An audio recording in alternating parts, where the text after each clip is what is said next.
Welcome back to the Gentleman's Gazette. In today's video, I discuss 10 things I wish I knew in my 20s.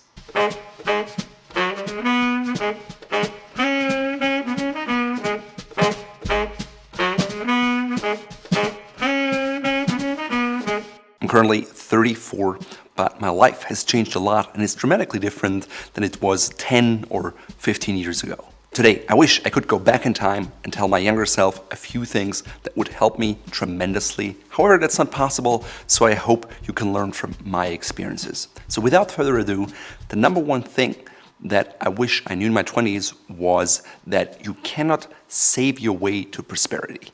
Let me start by saying that I was never embarrassed of being broke, because I was a broke student pretty much all the way through my mid-20s, and even when we started the Gentleman's Gazette, in the first few years I didn't pay myself a salary.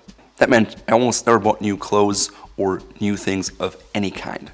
My wife and I also lived in the same 600 square foot apartment, which is about 55 square meters, and she had that on her own, but we just decided to stay there even though we added on another person's. Once a neighbor in the apartment building came over and she shared that she sometimes goes to food shelves to pick up their excess foods because they get lots of donations and they just have to throw them away because people can't consume it all. So I went with her and I got this gigantic 50-pound sack of Texas ruby grapefruit, and I still remember it to that day simply because this was the best grapefruit I ever had in my life. But if you think about it, I didn't just go to the food shelf, I actually got the food shelf rejects. Growing up, I was always taught to make the dollar, euro, or German mark go further, and so that was my normal. I always tried to save money, to do things myself, to not splurge on restaurants or unnecessary things. In many ways, I'm very proud of that because it taught me a good lesson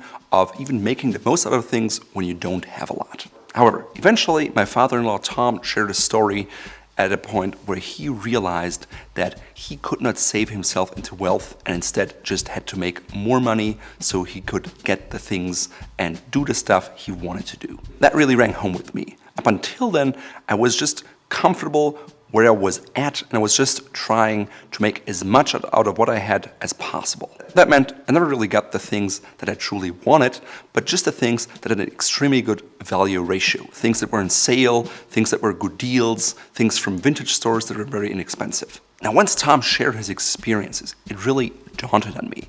Rather than just trying to save more money and do the things I don't really want to do simply because they're inexpensive, it is better to simply make more money so you can get exactly the things you want and do exactly the stuff you want without having to compromise. To me, this was almost a liberating experience because I knew where my path was going forward. So if you feel stuck at where you're at, maybe just working harder where you are is not the solution. Maybe you simply have to change the game and do something completely different, even if that means a pay cut in the beginning, but ultimately it may lead to more prosperity and ultimately freedom. The second lesson I learned was to set aside your pride if it makes financial sense. It's a lesson I learned in my early 20s. My wife was doing the day job, I was working on a Gentleman's Gazette, and I was not really contributing anything to our household income.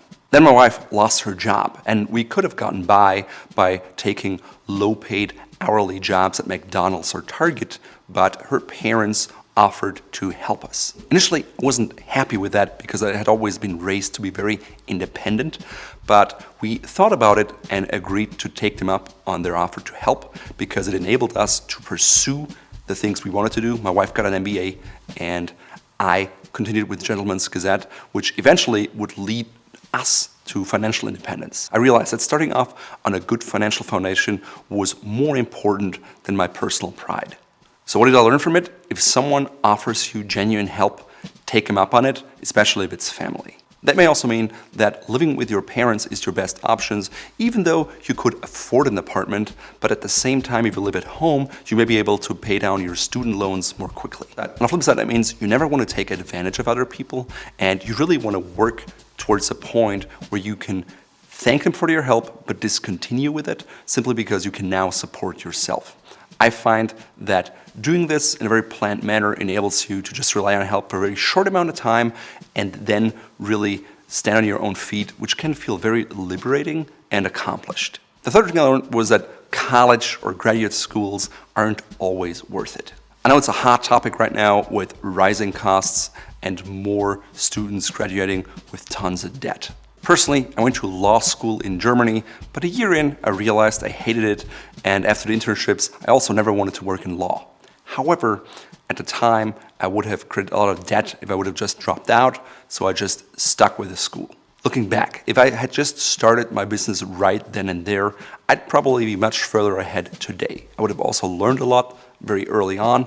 At the same time, I would likely not have met my wife because I met her during an exchange semester in 2006.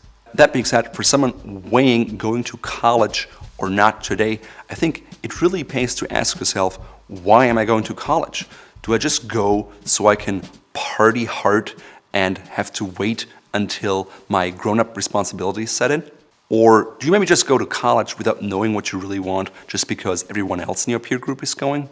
If those are your main motivators, maybe this is not the time for you to go to college. After all, these are two very expensive reasons, and you may end up with debt for a very long time afterwards. At least take a look around at all the positions. There are many companies that offer trainee programs with short paid training programs and a guaranteed income thereafter. Also, often they are very in-demand positions, so you just would go into an industry that pays well for years to come. Or maybe you just have a passion and want to solve a big problem and you start your own business. In the beginning, it can be hard, you're not going to make money, but eventually it'll pay off. The fourth thing I would tell myself, if you can dream it, you can build it. Growing up, I was never really exposed to entrepreneurship.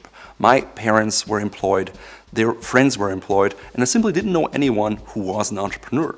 Because of that, I thought naturally my future would be as an employee. However, it took me some time to realize that I never performed my best when I was an employee, but that I was much more content and satisfied when I was working for my own. Looking back, deep down, I knew I wanted to do something by myself, but I simply didn't have the guts or the belief that I could do it. So if I knew that if I can dream it, I can build it, I probably would have started my business earlier. 5, I would definitely tell myself to abandon things earlier if they're not working. By things, I simply mean stuff. It can be relationships, it can be ideas or business ideas, or just something that you're working on, maybe a job. Personally, I ended up graduating from law school in Germany, even though I knew I hated it a year in. Then when I came to the US, the economy was bad, and I told myself that if I want to be attractive in a job market, I need to have a degree from an American university. So the easiest way was to get a Master's of Law from an American university, of course, in law school, even though it was something I knew I didn't like. If you take a step back, you can see it's this sunk cost trap. You already invested money in it, it has gotten you so far, and it's now easiest to just take that next step in that same direction, even though you know it's the wrong direction. I've seen it over and over again with friends. They get to a certain level, they get adapted to a certain lifestyle and to a certain paycheck, and now they're afraid to take the pay cut and pursue something they really want to do simply because they're afraid that it would throw things off and they don't know how to pay for their bills. But honestly, they would be more happy if they would just pursue their passion and not the paycheck. 6, thinking too much or too little about the future can hurt you. Yes, it's good to think about the future, but to also live in the present. For example, when I met my wife, Teresa, I was broke, she was broke, I was going to school in Germany, I had to go back, and if you would look at it from a very objective, rational point of view, looking at the future, you'd probably say, nah, there are probably no chances for this to go well. Well, now, I've been married to my wife for over 9 years. We have a daughter, we have a successful business and a house, and we're extremely happy together. So sometimes it pays to really live fully in the moment and take it step by step if it feels right. 7, life can sweep the rug out of you in a moment's notice. In 2012, both of my parents were diagnosed with cancer within months of each other. My mom had breast cancer, my dad pancreatic cancer, and we thought they were going to die. At the time, we didn't have much money, but probably just enough for a plane ticket to go over there and spend the rest of their lives with them together, as I thought. Fortunately, as events turned out, they're both in remission now, they're both alive and happy, but having that little buffer that allows you to either help out people that are very dear to your heart or just visit a family member when you really need it is extremely valuable.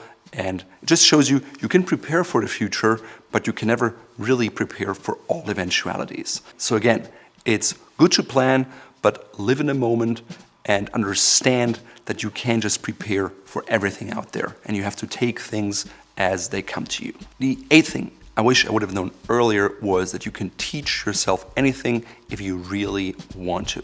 I probably would have second-guessed my desire to go to law school if I knew that I could learn things at first and figure out if there was something that I want to pursue or not. That being said, aside from law school, I'm pretty much self-taught. I never knew anything about websites when I started the Gentleman's Gazette, so I learned it. I learned about WordPress, about SEO, URLs, servers, hosting, and how the whole internet works. With the internet today, you can truly learn anything. There's a course for everything. There are free resources, just like the Gentleman's Gazette, where we teach you how you can become a gentleman and dress up and become your best version of yourself. At the same time, there are paid courses. For example, when we started our shop, we had to take pictures. So I looked at how much it would cost to pay for a photographer, and it was enormous. So I just took a course at Creative Live so I could take my own photos and understood how that all worked. Then later, we started doing video. Neither my wife nor myself have any background in that. We just went online, learned from others, figured it out, and tried it ourselves. Even today, I'm a big believer in learning. Just yesterday, I learned how to read notes and play them on a piano with a $9.99 course from Udemy. There's tons of knowledge out there, and you just have to pursue it, and you can learn a lot of things that cost a whole lot less than college. Even if you think you're too old to learn, never let age put a cap on your curiosity, because it's never too late. The 9th thing I wish I had known earlier was that I should consult mentors or organizations with like-minded people that can really help you grow from a business point of view, but also personally. I started the Gentleman's Gazette in 2010, and for the first 5 years, I was pretty much on my own. Eventually, through a meetup that I went to twice, I met someone, and he was part of an organization called Entrepreneurs Organization. And they had an accelerator program helping smaller businesses getting to 1 million. It cost $1,500 a month. And at that point in time, I had never spent that amount of dough on anything in terms of training related other than my university education. However, it was a fantastic experience where I could learn from experts in their field as well as peers that were in the same shoes that had the same problems that I did. I learned a lot about my business and other businesses, and I saved a lot of time by not having to reinvent the wheel.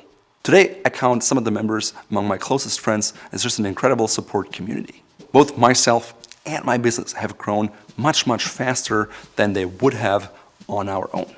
Therefore, I would encourage anyone out there to join peer groups and networks of people that share a passion with you, or an interest, or maybe business. It's just incredibly powerful, and even if you can't find an organization, I bet there are mentors who can help you and groom you and who've been with you right now.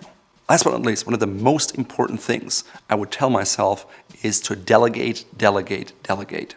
It's particularly true for entrepreneurs, but honestly, it is true for anyone out there, and it's one of the ways to truly become happier. When I moved to the US, my mindset was that I could either pay someone to do things, or I could just do it myself and save the money. So I would always end up doing things myself. Sometimes it would take me way longer, and I did a much crappier job than if I would have just hired it out. For example, when I did my books, I hated it, I sucked at it, and as soon as I hired someone, the books were excellent, the taxes were done for me, I was much happier, and with an extra time, I made 10 times as much money as what I had saved on just doing it myself beforehand. Time is the only truly limited resource we all have, and if you can free things up and let experts do the things, you can focus on what makes you really happy or makes you more money. Frankly, we became so much happier once we hired a gardener and a person who cleans our house, because otherwise you're always stressed out because you want certain standards, but you also want to do it yourself and save time. At the same time, it just is so much mental real estate that's covered up by that you really can't do the things that you're really good at. Of course, we're all different, so you have to decide what are the things that you like. For example, I like grocery shopping, so I don't want to outsource that. We also like to cook, so we don't hire a meal service, but cleaning and a personal assistant who will just fold all the cardboard boxes and bring them out is definitely something we're willing to invest in. Now, the 11th thing is a bonus tip, and fortunately, I already knew about that in my 20s. It is, you can never be dressed up enough.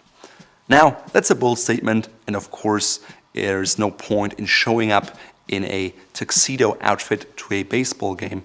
But what I rather mean by that is, you can always dress up in your environment a few notches up. And for example, when I fly, I always wear a jacket and my tie because it's my brand and it makes sense and I'm comfortable in that skin. At the same time, I once ended up sitting next to a bank executive and I had an issue getting a credit line that I needed to grow my business. Now, after talking to him, he believed in me and he made it happen. I even got a phone call from my business banker the next day, and he wanted to get some coffee with me, and he had never done it before. And at the end, he was like, "Oh, by the way, how did you get that credit line increase?" And I told him about that experience, and it's just another example of why dressing up and showing your best self will never hurt you.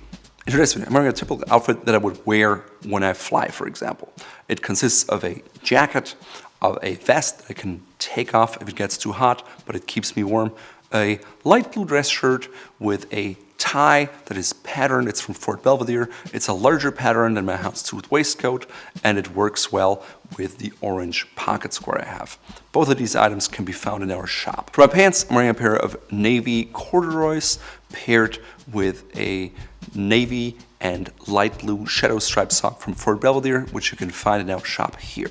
My shoes are brown Oxfords that have some brugging on them, which is ideal because you can wear it with basically any kind of daywear outfit. You can even wear it in the evening if you have to, and so it's one versatile shoe that you can bring on when you travel somewhere.